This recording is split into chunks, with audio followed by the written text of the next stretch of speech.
सत्य समाचार, तटस्थ समाचार, समाज बदल्ने हाम्रो अभियान। नमस्कार, यो हो टाइम समाचार। म वीरेन्द्र मन्सुर गरौँ।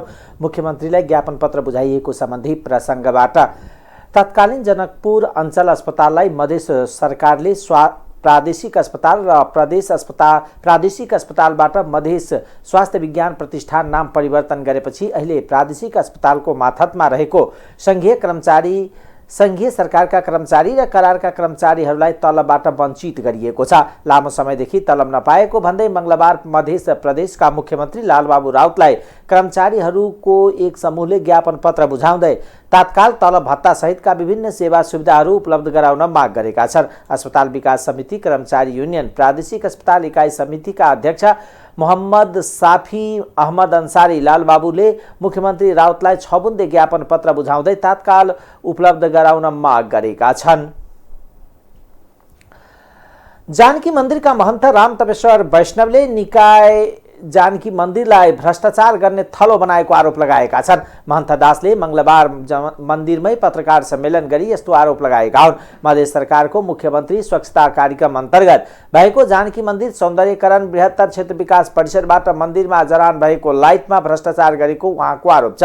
मन्दिरका सौन्दर्यकरणमा मधेस सरकारले टाइल्स, मार्बल मर्मत लगायतको सौन्दर्यकरणका लागि 7 करोड 20 लाख रुपियाँ छुट्याएको थियो। सौन्दर्यकरणको काम अन्तिम चरणमा छ। महन्त दासले प्रदेश सरकारबाट जडान भएको टाइल्स, मार्बल थुप्रै ठाउँमा फुटिसकेको र फुट्ने क्रम जारी रहेको बताउँदै कमसल सामग्री प्रयोग गरेर भ्रष्टाचार भएको आरोप लगाउनुभयो। त्यस्तै गत आर्थिक वर्षमा बृहत्तर जनकपुर क्षेत्र विकास परिषदले 11 करोड रुपैयाँको लागतमा मन्दिरभरि आकर्षण देखिने लाइट जडान गरेको थियो। सो लाइट 2 महिना पनि नबलेको महन्त दासको गुनासो छ। जानकी मन्दिरको नाममा लुट्ने काम ठीक नरहेको र बृहत्तरले 11 करोडमा जडान गरेको बिजुली लाइट मिस्त्री भने अनुसार 1.5 महिनामै सबै खराब भइसकेको आरोप लगाउनुभयो। उहाँले बल्ने लायक नरहेको महन्त दासको कथन छ। महोत्तरी जिल्लाको बर्दिवास नगरपालिका 3 मा गए राति टेम्पोलाई बोलेरो पिकअपले ठक्कर दिँदा 1 जनाको मृत्यु भएको छ भने 6 जना घाइते भएका छन्। मृत्यु हुनेमा बर्दिवास नगरपालिका 3 का 26 वर्षीय कुन्ता ढुङ्गेल रहेको जिल्ला प्रहरी कार्यालयका प्रवक्ता प्रहरी नायब उपरीक्षक प्रकाश विष्टले जानकारी दिनुभयो। घाइते ढुङ्गेलको जनकपुर स्थित काव्य अस्पतालमा उपचारको क्रममा बिहान मृत्यु भएको प्रहरीले जनाएको छ। सोही घटनामा टेम्पो चालक बर्दिवास नगरपालिका 3 का 45 वर्षीय ओम बहादुर लुङ्गेली र सोही ठाउँ बस्ने 42 वर्षीय यादव कुमार ढुङ्गेल, 29 वर्षीय पवित्र आचार्य, 8 वर्षीय करिश्मा ढुङ्गेल, सिन्धुली जिल्ला दुधौली नपा 2 का 35 वर्षीय पुरुषोत्तम चालिसे र 39 वर्षीय पवित्र चालिसे घाइते भएका छन्। उनीहरूको उपचार बर्दिवास स्थित जनसेवा अस्पतालमा भइरहेको छ। गए राति बर्दिवास नगरपालिका 3 स्थित स्मृति पार्क नजिकबाट पाटुतर्फ जाँदै गरेको J1 3501 नम्बरको टेम्पोलाई विपरीत दिशाबाट आउँदै गरेको नम्बर नखुलेको बोलेरो पिकअपले ठक्कर दिँदा दुर्घटना भएको थियो। सर्लाहीमा कक्षा 12 को परीक्षा सम्पन्न भएपछि नागरिकता बनाउनेको चाप बढेको छ। भर्खरै कक्षा 12 को परीक्षा दिएर धेरैजसो विद्यार्थी माथिल्लो कक्षा अध्ययन तथा वैदेशिक रोजगारमा जाने भन्दै नागरिकता बनाउने जिल्ला प्रशासन कार्यालय र इलाका प्रशासन कार्यालय पुग्ने गरेका छन्। यहाँ जिल्ला प्रशासन कार्यालय मलङबा र हरिवन तथा बरहतवामा रहेको इलाका प्रशासन कार्यालयबाट नागरिकता जारी हुने गरेको छ। इलाका प्रशासन कार्यालय हरिवनका प्रमुख गुण बहादुर भुजेलले कक्षा 12 को परीक्षा लगत्तै नागरिकता बनाउने आउने सेवाग्राहीको संख्यामा दोब्बरले वृद्धि भएको जानकारी दिनुभयो। स्थानीय तह निर्वाचनदेखि दैनिक 20 देखि 25 जनासम्म नागरिकता बनाउन जाने हरिवनको इलाका प्रशासन कार्यालय अहिले दैनिक 50 देखि 55 जनासम्म नागरिकता बनाउनको लागि पुग्ने गरेको जानकारी दिएको छ। भिडभाडकै बीच सेवाग्राहीलाई एकै दिनमा नागरिकता जारी गरेर पठाउने गरेको भए पनि राजधानीतर्फ भने बारम्बार सर्भरले काम नगर्दा समस्या पर्ने गरेको कार्यालय प्रमुख भुजेलले बताउनुभयो। सर्भरको समस्याले राजधानी बनाउने पुग्ने सेवाग्राही हैरानी खप्न बाध्य छन्। यता इलाका प्रशासन कार्यालय बरहतवाको नागरिकता फाँटबाट पनि सेवाग्राहीको चाप बढेको छ। दैनिक 15 देखि 20 वटासम्म नयाँ नागरिकता जारी गर्ने कार्यालयमा कक्षा 12 को परीक्षा पछि अहिले दैनिक 40 जना भन्दा बढी सेवाग्राही नागरिकता बनाउने आउने गरेको कार्यालय प्रमुख राम नरेश रामले जानकारी दिनुभयो। प्रमुख प्रतिपक्षी दल नेकपा एमालेको अवरोधपछि मंगलबारको प्रतिनिधि सभाको बैठक स्थगित भएको छ। बजेट निर्माण गलत प्रक्रियाबाट भएको आरोप लगाउँदै प्रतिपक्षी दल एमाले प्रतिनिधि सभा बैठकमा अवरोध गरेपछि सभामुख अग्निप्रसाद सापकोटाले बुधबारसम्मका लागि बैठक स्थगित भएको जानकारी दिनुभएको हो। सदनमा अर्थमन्त्री जनार्दन शर्माले सार्वजनिक महत्त्वको वक्तव्य दिनुभएपछि एमालेका प्रमुख सचेतक विशाल भट्टराईले धारणा राख्नु भएको थियो। त्यसपछि एमालेले बैठकमा अवरोध गरेको हो। सभामुख सापकोटाले बैठक अगाडि बढाउन पटक पटक अनुरोध गरे पनि एमाले सांसदले उठेर विरोध गरेर अवरोध गरेपछि मंगलबारको बैठक स्थगित भएको हो। एमालेको अवरोध कामै रहेपछि कार्यसूचीमा रहेका बाँकी कार्यक्रम हटाएर सभामुख सापकोटाले बैठक स्थगित भएको जानकारी दिनुभएको हो।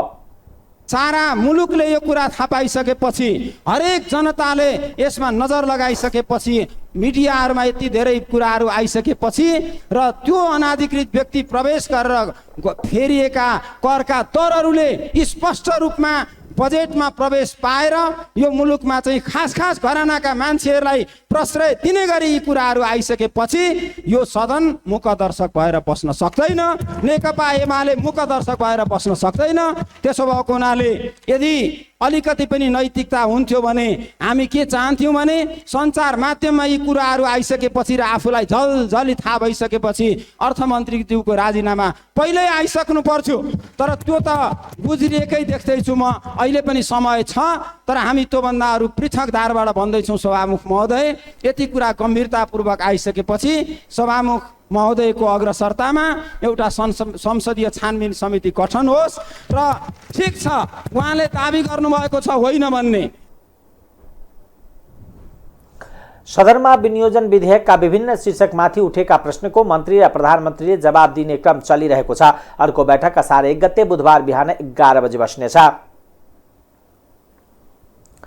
शिक्षा विज्ञान तथा प्रविधि मन्त्री देवेन्द्र पौडेलले कागज आपूर्ति हुन नसक्दा समयमै पाठ्यपुस्तक उपलब्ध गराउन नसकिएको बताउनु भएको छ। मंगलबारको प्रतिनिधि सभा बैठकमा विनियोजन विधेयक 2079 अन्तर्गत विभिन्न शीर्षकहरूमाथिको छलफलका क्रममा उठेका प्रश्नहरूको जवाब दिँदै मन्त्री पौडेलले कागजको आपूर्ति हुन नसकेका कारण समयमै पाठ्यपुस्तक उपलब्ध गराउन नसकिएको बताउनुभयो। उहाँले पाठ्यपुस्तक छाप्ने कागज अन्तर्राष्ट्रिय बजारबाट ल्याउनु पर्ने र सोको आपूर्ति हुन नसक्दा छपाईमा ढिलाइ भएको बताउनुभयो। यसैगरी पाठ्यपुस्तक छाप्ने जिम्मेवारी पाएको जनक शिक्षा सामग्री लिमिटेडका कर्मचारीहरू स्थानीयतः निर्वाचनमा जानुपर्ने स्थिति भएका कारण पनि असर परेको उहाँले उल्लेख गर्नुभयो। मन्त्री पौडेलले पाठ्यपुस्तक उपलब्ध गराउन 15 दिन मात्र ढिलो भएको दावी गर्नुभयो। मन्त्री पौडेलले बाल विकास शिक्षालाई संघीय सरकारबाट 2000 रुपियाँ थप गरी 10,000 रुपियाँ उपलब्ध गराउने बजेट व्यवस्था गरिएको बताउनुभयो। उहाँले हाल विद्यालयमा कार्यरत पूर्व प्राथमिक शिक्षक कर्मचारीको विवरण अद्यावधिक गरी कर्मचारी व्यवस्थापनको सेवा शर्त निर्धारणका लागि कार्य अघि बढाइएको जानकारी दिँदै सो सेवा शर्त निर्धारण भए पश्चात सोही अनुरूप कर्मचारीको तलब निर्धारण हुने गरी अर्थ मन्त्रालयसँग समन्वय गरी आवश्यक व्यवस्था मिलाइने पनि बताउनुभयो। त्यसैगरी उहाँले संघीय शिक्षा ऐनको मस्यौदा तयार भइसकेको र सहमतिका लागि कानुन न्याय तथा संसदीय व्यवस्था मन्त्रालय र अर्थ मन्त्रालयसँग आवश्यक छलफल भइरहेको बताउनुभयो। सहमतिपछि सदनमा प्रस्तुत गरिने उहाँले बताउनुभयो। र 1 महिना पहिली शैक्षिक सत्र हामीले सुरु गरौँ, शैक्षिक सत्र तलमाथि हुन नदिनुको निम्ति भनेर ग्रेडिङ सिस्टम सहित, ग्रेडिङ सिस्टम पनि शैक्षिक सत्र सुरुवात हुने प्रसङ्गसँगै विद्यार्थीहरूले को सिकाइ प्रक्रियाको मापन गर्ने विधि के त भन्दा ग्रेडिङ हो। त्यो ग्रेडिङ पनि हामीले यसै वर्षदेखि हामीले लागू गरेर शैक्षिक सत्र शैक्षिक क्यालेन्डरलाई हामीले नियमित गर्नुपर्छ भनेर हामीले सुरुवात गरेको कुरा मान्यज्यूहरूलाई म प्रश्न पार्न चाहन्छु। र यही अनुरूप चाहिँ कोभिड-19 का कारण शैक्षिक सत्र 78 विद्यालय लामो समय बन्द रहेको र विद्यार्थीको पढाइमा पुगेको क्षति कम गरी उक्त सत्रमा हुनुपर्ने पढाइलाई पूरा गर्न शैक्षिक सत्र असारको पहिलो साता हुने भनिएको र सोही अनुसार छपाई पूर्व तयारी भएको अवस्थामा सरकारबाट जे के गते शैक्षिक सत्र सुरु गर्ने निर्णय हुँदा 1 महिना अघि शैक्षिक सत्र भएको कुरा यहाँहरूलाई अवगत नै छ। यसै अवस्थामा कागज आपूर्तिमा केही कमी भएको कुरा, मलको कुरा त हाम्रो पूर्व मन्त्रीले पनि राख्नुभयो। मान्यज्यूले तथ्य पनि बुझ्न सक्नुहुन्छ। झन्डै 2 हप्ता हामी कहाँ सर्टिफाइड भएको कागज क्वालिटीको चाहिन्छ र हामी कहाँ पुस्तक छाप्नुको निम्ति प्रस्तावित भएर सर्टिफाइड भएको कागज चाहिँ हामीले अन्तर्राष्ट्रिय बजारबाट ल्याउनुपर्छ। सहज आपूर्ति चाहिँ हुन सकेन। म आफै पनि 5 पटक जनशिक्षामा पुगेको छु। मन्त्री पौडेलले विद्यालय त पूरा गर्दा विद्यार्थीमा कुनै प्रकारको व्यावसायिक सिप प्रदान गरी शिक्षालाई रोजगारमूलक बनाउन र 1 लाख विद्यार्थीलाई सिपमूलक तालिम प्रदान गरिने बताउनुभयो। त्यस्तै युवालाई छिटो अवधिको रोजगारमूलक तालिम दिने छोटो अवधिको रोजगारमूलक तालिम दिने कार्यक्रम सञ्चालनका लागि बजेट व्यवस्था गरिएको पनि उहाँले जानकारी दिनुभयो। कृषि तथा पशुपक्षी विकास मन्त्री महेन्द्र राय यादवले मलको समस्या दीर्घकालीन रूपमा समाधान गर्नका लागि छुट्टै निकाय स्थापना गर्नुपर्ने प्रस्ताव अघि सार्नु भएको छ। मंगलबार प्रतिनिधि सभा बैठकमा सांसदहरूले उठाएको प्रश्नको जवाब दिने क्रममा मन्त्री यादवले नेपाल आयल निगम जस्तै छुट्टै निकाय स्थापना गरेर मात्र मलको समस्या दीर्घकालीन रूपमा समाधान गर्नुपर्ने अवस्था रहेको बताउनुभयो। त्यसैगरी उहाँले मल कारखानाको स्वदेशमै स्थापना गर्नुपर्ने, मलको खरिद G2G प्रक्रिया अघि बढाउन सके मात्र नेपालमा मलको समस्या समाधान गर्न सकिने प्रश्न पार्नुभयो। मन्त्री यादवले असार 15 गते भित्र किसानहरूको लागि मल उपलब्ध गराउने प्रतिबद्धता समेत जनाउनुभयो। भारत सरकारले 15 लाख मेट्रिक टन मल चालू आर्थिक वर्षभित्र उपलब्ध गराउने आश्वासन दिएको र सो समस्या समाधान हुने उहाँले बताउनुभयो। मन्त्री यादवले मल कारखाना स्थापनाका लागि लगानी बोर्डमा सम्भाव्यता अध्ययन भइरहेको उल्लेख गर्दै छुट्टै त्यो प्रक्रिया अघि बढाउने आश्वासन समेत दिनुभयो। उहाँले कृषि मन्त्रालय, त्यसका लागि उद्योग मन्त्रालय र लगानी बोर्डलाई दबाब दिइरहेको पनि प्रश्न पार्नुभयो। त्यसैगरी मन्त्री यादवले बेमौसमी वर्षाका कारण बालीको क्षतिपूर्ति दिने काम आफ्नो मन्त्रालयको नभएको प्रश्न पार्नुभयो। गृह मन्त्रालयले त्यसका क्षतिपूर्ति दिने भएकोले यसका लागि पीडित किसानहरूको सूची दिएको उहाँले बताउनुभयो। किसान पेन्सनको कोष कार्यान्वयनको सन्दर्भमा मान्यज्यूहरूबाट महत्त्वपूर्ण प्रश्न जिज्ञासाहरू प्रस्तुत भएको सन्दर्भमा किसान पेन्सन कोष कार्यक्रम कार्यान्वयनको लागि सर्वप्रथम किसानको सूचीकरण र वर्गीकरण पूर्व शर्त रहेकोले गत आर्थिक वर्षबाट सुरु भई चालू आर्थिक वर्षमा निरन्तरता रहेको किसान सूचीकरण कार्यक्रमलाई आगामी आवामा पनि निरन्तरताको लागि सबै स्थानीयतामा बजेट प्रस्ताव गरिएको छ। हालसम्म करिब 5 लाख किसान परिवार सूचीकरणको लागि प्रणालीमा प्रविष्ट भइसकेको अवस्था छ। बजेट वक्तव्यमा उल्लेख भए बमोजिम किसान पेन्सनको लागि कोषको व्यवस्थापनका सन्दर्भमा अर्थ मन्त्रालय र सरकारवाला संघ निकायहरूसँग परामर्श र ठोस कार्ययोजना बनाई कार्यान्वयनमा लग्ने प्रतिबद्धता व्यक्त गर्न चाहन्छु। किसान सूचीकरणमा भूमिहीन कृषक र कृषि मजदुरहरूको पनि सूचीकरण गर्ने, त्यस्ता किसानहरूलाई पनि राज्यले उपलब्ध गराउने कृषक सुरक्षा कार्यक्रममा सहभागी गराइने पनि यो सम्मानित सदनलाई जानकारी गराउन चाहन्छु। कृषि उत्पादन वृद्धि र कृषि अनुसन्धान र आत्मनिर्भरको विषय सामान्य सभामुखज्यू, कृषि उत्पादन र उत्पादकत्व वृद्धि मार्फत खाद्य तथा पोषण सुरक्षा प्रत्याभूति गर्न र आयात प्रतिस्थापन। मन्त्री यादवले किसान पेन्सन उपलब्ध गराउन अर्थ मन्त्रालय र सरकारवाला निकायसँग छलफल भइरहेको बताउनुभयो। हालसम्म 5 लाख किसानलाई पेन्सन दिनका लागि सूचीकृत भइसकेको उल्लेख गर्दै उहाँले उनीहरूलाई छिट्टै उपलब्ध गराउने प्रतिबद्धता समेत व्यक्त गर्नुभयो। मन्त्री यादवले भूमिहीन कृषक र कृषि मजदुरलाई कृषक सुरक्षा कार्यक्रममा सहभागी गराइने पनि बताउनुभयो। प्रमुख प्रतिपक्षी दल नेकपा एमालेका सांसद सुरेन्द्र पाण्डेले अर्थमन्त्री जनार्दन शर्मामाथि गम्भीर प्रश्न उठेको भन्दै उहाँले राजीनामाको माग गर्नुभएको छ। प्रतिनिधि सभाको मंगलबारको बैठकमा समय माग गरी बोल्दै पूर्व अर्थमन्त्री एवं सांसद पाण्डेले अर्थमन्त्री जनार्दन शर्मालाई बजेट निर्माणको क्रममा अनाधिकृत व्यक्तिहरूसँगको साँठगाँठमा करको दायरा हेरफेर गरेको आरोप लागेकोले नैतिक रूपमा पदमा बस्न नमिल्ने बताउनुभयो। उहाँले गोपनीयताको विषयलाई बाहिर सार्वजनिक गर्नु गम्भीर अपराध भएको भन्दै अर्थमन्त्री शर्मामाथि छानबिन हुनुपर्ने बताउनुभयो। सांसद पाण्डेले यस विषयमा संसदले पनि कदम चाल्नुपर्ने बताउनुभयो। सरका दरहरू तलमाथि भए भन्ने बारेमा विभिन्न सांसदहरूले रोस्टममा उभिएर बजेटकै छलफलमा पनि हामीले राखेका थियौँ। म लगायत धेरै मान्य सदस्यज्यूहरूले, स्वयं सत्ता पक्षका मान्य सदस्यहरूले पनि कतिपयले यसबारेमा गम्भीर चासो व्यक्त गरिसक्नु भएको छ। र अर्थ मन्त्रालयभित्रको अभ्यास के हुने गर्दछ अध्यक्ष महोदय, सभामुख महोदय, त्यहाँ बजेटभन्दा एक दिन अगाडि जो बजेट यहाँ संसदमा प्रस्तुत गर्नुभन्दा अघिल्लो दिन त्यहाँ अर्थ मन्त्रालयका कर्मचारीहरू बाहेक कसैलाई पनि प्रवेश दिइँदैन।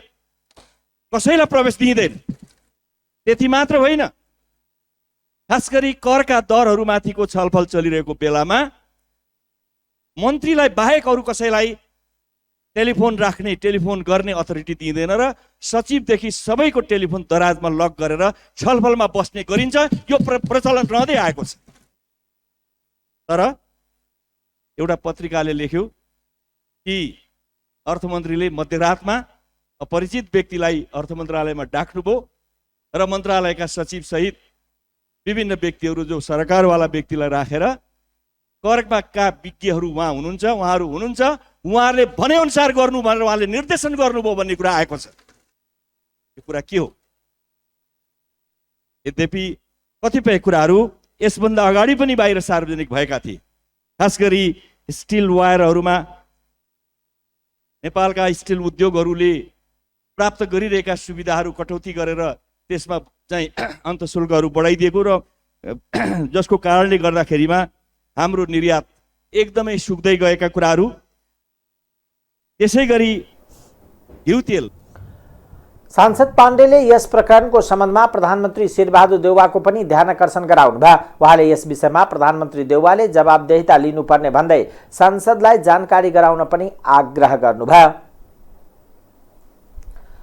नेकपा एमालेका नेता भीम रावलले मुलुकको हित विपरीतको काम नगर्न प्रधानमन्त्री शेरबहादुर देउवालाई सुझाव दिनुभएको छ।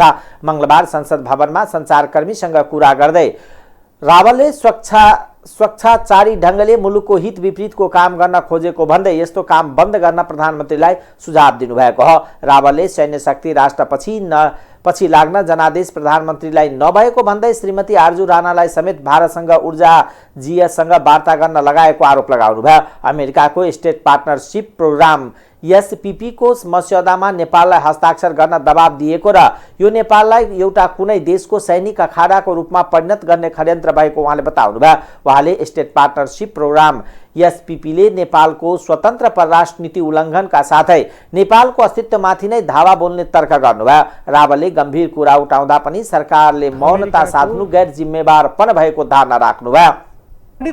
गर्ने ती 10 बुँदे सहमतिका बुँदाहरूले सहमतिको मसौदाका बुँदाहरूले स्पष्ट देखाउँछन् यो नेपालको लागि अत्यन्तै गम्भीर र नेपाली जनताको लागि भोलिको दिन अत्यन्त कष्टकर दुःखदायी हुन्छ भन्ने कुराको यसले सङ्केत दिन्छ र यसले हाम्रो नेपालको संविधानको स्वतन्त्र परराष्ट्र नीति जो संयुक्त राष्ट्रसङ्घको बडापत्र असंलता र पञ्चसूत्री सिद्धान्तमा आधारित छ त्यसको त उल्लङ्घन गर्छ नै, स्वतन्त्र परराष्ट्र नीतिलाई त ध्वस्त गर्छ नै, हाम्रो देशको अस्तित्वमाथि समेत त्यसले धावा बोल्छ। चीन र भारत जस्ता विशाल देशहरूको बिचमा रहेको नेपाल जो भौगोलिक दृष्टिकोणले अत्यन्त संवेदनशील अवस्थामा छ, भूराजनीतिक स्थितिले अत्यन्त संवेदनशील अवस्थामा छ।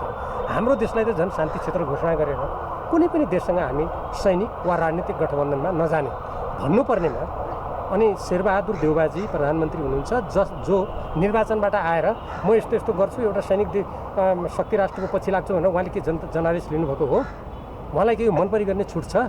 उहाँले जुन स्वेच्छाचारी किसिमले आफ्नो पत्नीलाई समेत लगाएर कहिले उहाँले भारतमा पठाउनुहुन्छ, कहिले ऊर्जा जीएससँग वार्ता गर्न लगाउनुहुन्छ, जुन काम गर्दै हुनुहुन्छ यो हेर्नुहोस् एउटा सार्वभौम देशको लागि अत्यन्त आपत्तिजनक र एकदम निन्दनीय काम हो। यस्तो काम उहाँले बन्द गर्नुपर्छ र सम्पूर्ण देशभक्त नेपालीहरूले हाम्रो देशलाई यसरी एउटा कुनै शक्ति राष्ट्रको सैनिक गठबन्धनमा धकेलेर नेपाल र नेपाली जनताको अस्मिता अस्तित्व स्वतन्त्रतामाथि ठुलो खतरा निम्त्याउन खोजिँदैछ, यसको व्यापक रूपमा विरोध गर्नुपर्छ। यति गम्भीर कुरा उठ्दाखेरि पनि तपाईँले भन्नुभयो जस्तै प्रधानमन्त्रीले परराष्ट्र मन्त्रीले नेपाली जनतालाई केही पनि नभन्ने, चुप लाग्नु, मौनता साध्नु भनेको यो गैर जिम्मेवारी कुराको पराकाष्ठा हो। त्यस्तै कांग्रेस नेता मीन विश्वकर्माले अमेरिका नेपालको सहयोग मित्र राष्ट्र भएकोले सैन्य क्षेत्रमा अमेरिकाले नेपाललाई सहयोग गर्दै आएको बताउनुभयो। उहाँले अमेरिकाको सैन्य सम्बन्धमा नेपाली सेनाको आधुनिकीकरण र क्षमता वृद्धिलाई थप मजबुत बनाउने बुझाइका साथ सरकारले काम गरिरहेको उहाँको भनाइ छ। भूकम्पले जीर्ण बनाएको काठमाडौँ स्थित त्रिचन्द्र कलेजको पुनर्निर्माण गर्नुपर्ने माग राख्दै कलेजका विद्यार्थीहरूले विरोध प्रदर्शन गरेका छन्। मंगलबार कलेज अगाडि विद्यार्थीहरू जम्मा भएर लामो समयदेखि जीर्ण अवस्थामा रहेको कलेजको भवनहरूको पुनर्निर्माण र स्तरोन्नति नगरेको भन्दै उनीहरूले प्रदर्शन गरेका हुन्। विद्यार्थीहरूले कलेज अगाडिको सडकमा आधा घण्टा पुस्तक पढेर सांकेतिक विरोध प्रदर्शन गरेका थिए। चाहिँ बिग्रिँदै अथवा यसको चाहिँ संरचनाहरू चाहिँ बिग्रिँदै गइरहेको छ। यो चाहिँ हाम्रो पुरानो इतिहास बोकेको जस्तो चाहिँ यहाँबाट विभिन्न विद्यार्थीहरू पनि र सरकारले यसमा चाहिँ ध्यान आकर्षण गराउनुपर्छ भन्ने हाम्रो मान्यता हो। यसलाई राम्रो सुन्दर होस् र यसमा चाहिने विद्यार्थीको आकर्षण होस् र राम्रो पढाइ होस् र एउटा राम्रो विश्वविद्यालयकै आङ्गिक क्याम्पस पनि होस्, त्यसको रूपमा स्थापित पनि होस् भन्ने चाहिँ यो धारणा छ।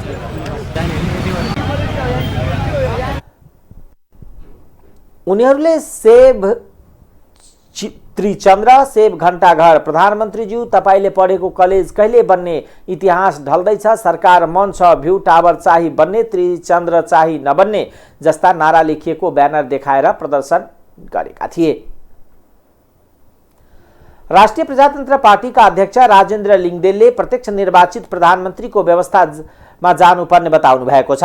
मंगलबार काठमाडौँमा दोलखा काठमाडौँ उपत्यका सम्पर्क समाजको दोस्रो अधिवेशन उद्घाटन गर्दै लिङ्गदेनले देशमा देखिएको व्यथिति अन्त्य गर्न प्रत्यक्ष निर्वाचित प्रधानमन्त्री प्रणाली हुनुपर्ने बताउनुभयो। उहाँले पूर्ण समानुपातिक संसदीय प्रणाली हुनुपर्ने र यसले गर्दा सांसद हुन मतदाता किन्नुपर्ने र प्रधानमन्त्री हुन सांसद किन्नुपर्ने अवस्थाको अन्त्य हुने तर्क गर्नुभयो। उहाँले अहिलेसम्मकै अप्ठ्यारो परिस्थितिबाट गुज्रिरहेको भन्दै उहाँले नागरिकहरूले ठिक ढङ्गले निर्णय लिन नसके देश ठूलो क्षति बेहोर्नुपर्ने बताउनुभयो। उहाँले देशलाई दुर्घटनाबाट बचाउन र देशलाई असफल राष्ट्र हुनबाट जोगाउन सबै नागरिकले योगदान गर्नुपर्ने बेला आएको तर्क गर्नुभयो। र विशेष परिस्थितिका बीच अगाडि बढिराखेको छ। यति बेला हामी नागरिकहरूले ठिक ढङ्गले अगाडि बढ्न सकेनौँ र हामीले ठिक ढङ्गले निर्णय लिन सकेनौँ भने देशले ठुलो क्षति बिहोर्न सक्छ। जुन हामीले भन्दै आयौँ र त्यो अहिले यो पछिल्लो दिनमा झन् धेरै पुष्टि हुँदै आएको छ।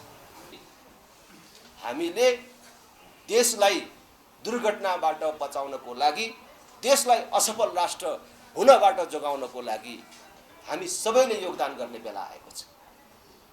त्यसैले राष्ट्रिय प्रजातन्त्र पार्टीले भनेको छ कि यही व्यवस्था, यही प्रणालीबाट न भ्रष्टाचारको अन्त्य गर्न सकिन्छ, न सुशासन कायम गर्न सकिन्छ, न वैदेशिक हस्तक्षेप रोक्न सकिन्छ। त्यसकारणले यो व्यवस्थामा नै सुधार गर्न जरुरी छ। अब किनभने अहिले यो नेतृत्वले त काम गरेन, तर यो नेतृत्वभन्दा पनि प्रमुख रूपमा यो नेतृत्वले स्थापित गरेको प्रणाली दोषी छ। सांसद हुनको लागि मतदाता किन्नुपर्ने, प्रधानमन्त्री हुनको लागि सांसद किन्नुपर्ने, मन्त्री हुनको लागि पार्टीलाई पैसा बुझाउनु पर्ने, अनि कसरी भ्रष्टाचारको अन्त्य हुन सक्छ? यो प्रणालीले कसरी भ्रष्टाचार रोक्न सक्छ? पूर्ण समानुपातिक बाटोबाट निर्वाचन प्रणालीबाट संसदको निर्वाचन भयो भने देशै एउटा निर्वाचन क्षेत्र भएपछि कसलाई किन्ने? त्यसकारण देश एउटा निर्वाचन क्षेत्र बनाउनु पर्छ र जनताले प्रत्यक्ष निर्वाचित गर्ने प्रधानमन्त्री बन्नुपर्छ। उहाँले अहिले नेतृत्वले स्थापित गरेको प्रणालीलाई गलत भएको धारणा राख्नुभयो। अब आर्थिक समाचार।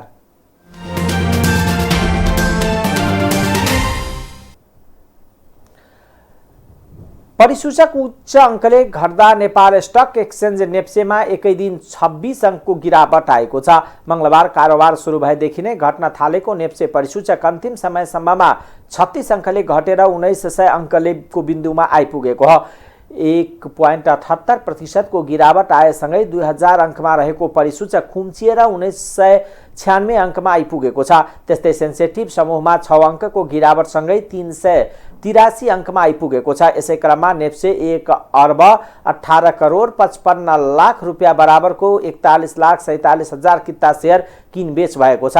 परिसूचक उच्च अङ्कले घटेको दिन मंगलबार कारोबार भएको 13वटै समूहमा गिरावट आएको छ, जसमध्ये निर्जीवन बीमा समूहमा सबैभन्दा धेरै 242 अङ्कको गिरावट आउँदा जीवन बीमा समूहमा 186 अङ्कको गिरावट आएको छ। यसैगरी लघुवित्त समूहमा 77 अङ्क, विकास बैंक समूहमा 76 अङ्क, उत्पादनमूलक समूहमा 67 अङ्क, जलविद्युत समूहमा 66 अङ्कले घटेका छन्। यसबाहेक व्यापार समूह 52 अङ्कले घट्दा अन्य समूहमा 51 अङ्कको गिरावट आएको छ। यसैगरी होटल र टुरिज्म समूह 46 अङ्कले घट्दा वित्तीय समूह 32 अङ्कको गिरावट आएको छ। मङ्गलबार बजार उच्च अङ्कले घट्दा कारोबारमा आएका मध्ये 9वटा कम्पनीले मात्र मूल्य बढेको छ। बाँकी सबै कम्पनीको शेयर मूल्य घटेको छ। घटेका मध्ये हिमालयन पावर पार्टनरको शेयर मूल्य 9% भन्दा बढीले घटेको छ। अब अन्तर्राष्ट्रिय समाचार।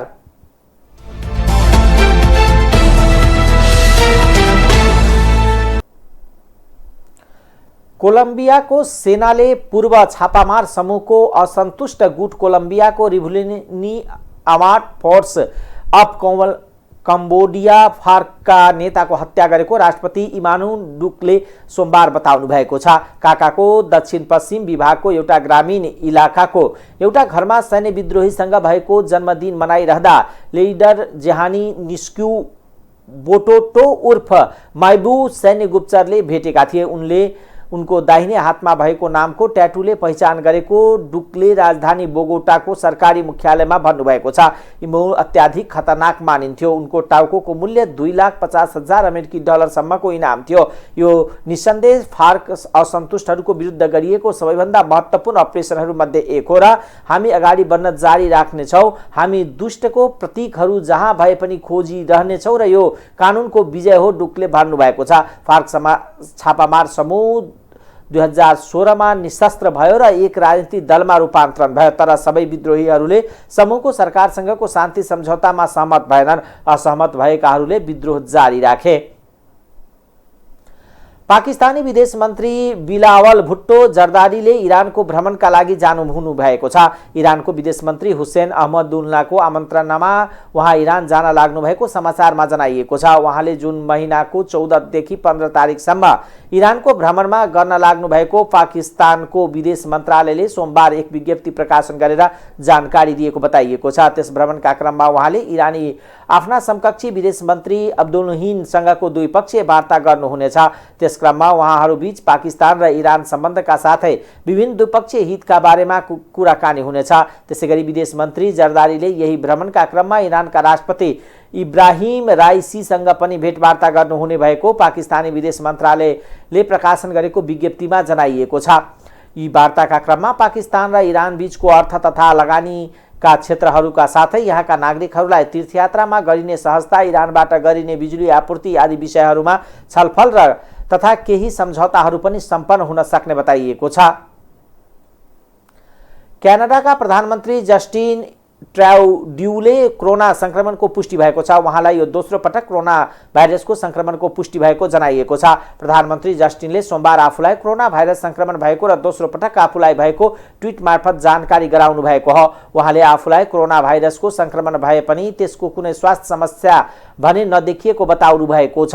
उहाँले ट्विटमा लेख्नु भएको छ, मैले कोरोना भाइरसका विरुद्ध सबै मात्रा खोप लगाएको छु, त्यसैले मलाई कुनै असर देखिएको छैन। त्यसैले तपाईहरू पनि सबैले खोप लगाउनु होला। गत हप्ता मात्र उहाँले अमेरिकी शहर लस एन्जल्सको भ्रमण गर्नुभएको थियो। त्यसक्रममा उहाँले अमेरिकी राष्ट्रपति जो बाइडेन सहित अरू पनि केही अमेरिकी अधिकारीसँग भेटवार्ता गर्नुभएको थियो। प्रधानमन्त्री जस्टिनको कार्यालयका अनुसार उहाँ आइतबार अमेरिकाबाट स्वदेश फर्किनु भएको थियो र सोमबार पूर्व निर्धारित बैठकमा सहभागी हुनुभएको थियो। उहाँलाई कुनै पनि स्वास्थ्य समस्या नदेखिएको भए पनि उहाँको हाल एकान्तमा रहनुभएको र केही दिन जनस्वास्थ्यका मापदण्डहरू पालन गर्दै घरमै एकान्तमा रहेर कार्यालयको काम गर्नुहुनेछ। अब खेलकुद समाचार।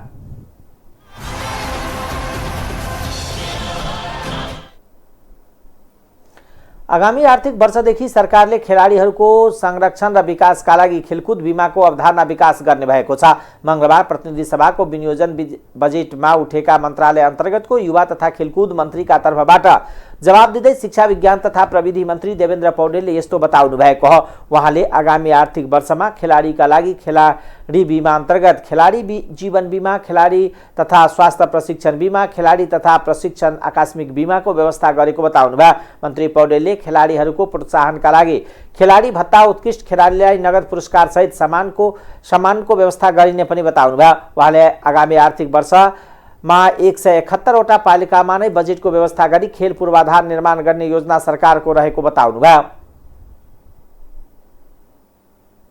लागि यस आर्थिक वर्षमा खेलकुद बिमाको अवधारणा विकास गरिएको छ। दुर्घटनामा परेका खेलाडीहरूको उपचार गर्न चिकित्सा केन्द्रलाई व्यवस्थित गर्न बजेट व्यवस्था गरिएको छ।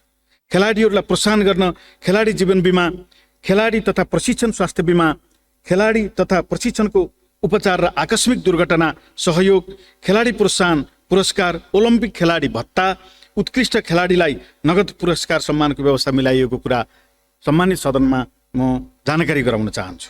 एक स्थानीय त एक खेल पूर्वाधार निर्माण गर्ने नेपाल सरकारको नीति अनुसार विगतमा निर्माणाधीन रहेका खेल पूर्वाधारहरूलाई निरन्तरता दिँदै आगामी आर्थिक वर्षमा 171वटा पालिकामा नै बजेट जाने प्रस्ताव गरिएको छ। स्थानीय तहमा खेल पूर्वाधार निर्माणका लागि कार्यविधि अनुसार मन्त्रालयले सार्वजनिक सूचना जारी गरी स्थानीय तहबाट नै उपयुक्त स्थानको छनौट गरी पूर्वाधार निर्माणका लागि प्रस्ताव माग गरिएको र सोही प्रस्तावका आधारमा मापदण्ड पुगेका स्थानीय तहहरूलाई बजेट विनियोजन गरिएको छ। बजेट विनियोजनको अधिकतम सीमा 2 करोड भएको र प्रारम्भिक रूपमा कुनै पालिकालाई कम र कुनै पालिकालाई बढी पर्न गए तापनि अन्तमा सबै पालिकाको समान रूपमा बजेट प्राप्त गर्ने बेहोरा समेत सम्मानित सदनलाई जानकारी गराउन चाहन्छु। सम्माननीय सभामुख महोदय, खेलकुद र खेलाडीहरूको विकास विद्यालय तहदेखि नै गर्ने उद्देश्यले विद्यालयहरूलाई खेलकुदको उद्यम स्थलको रूपमा विकास गर्न यसै आर्थिक वर्षबाट नमुनाका रूपमा एक विद्यालय एक खेल मैदानको कार्यक्रम प्रस्ताव गरिएको छ। निर्माणाधीन अधुरा पूर्वाधारहरूको निर्माण कार्यलाई प्राथमिकतामा राखिएको छ। साथै नयाँ योजनाहरू। मन्त्री पौडेलले खेलकुद र खेलाडीहरूको विकास विद्यालय तहदेखि गर्ने उद्देश्यले आगामी आर्थिक वर्षबाट नमुनाका रूपमा एक विद्यालय एक खेल मैदानको व्यवस्था गर्ने बताउनुभयो। टाइम समाचार अहिलेको लागि यति नै। हेर्दै गर्नुहोला टाइम्स टेलिभिजन। नमस्कार।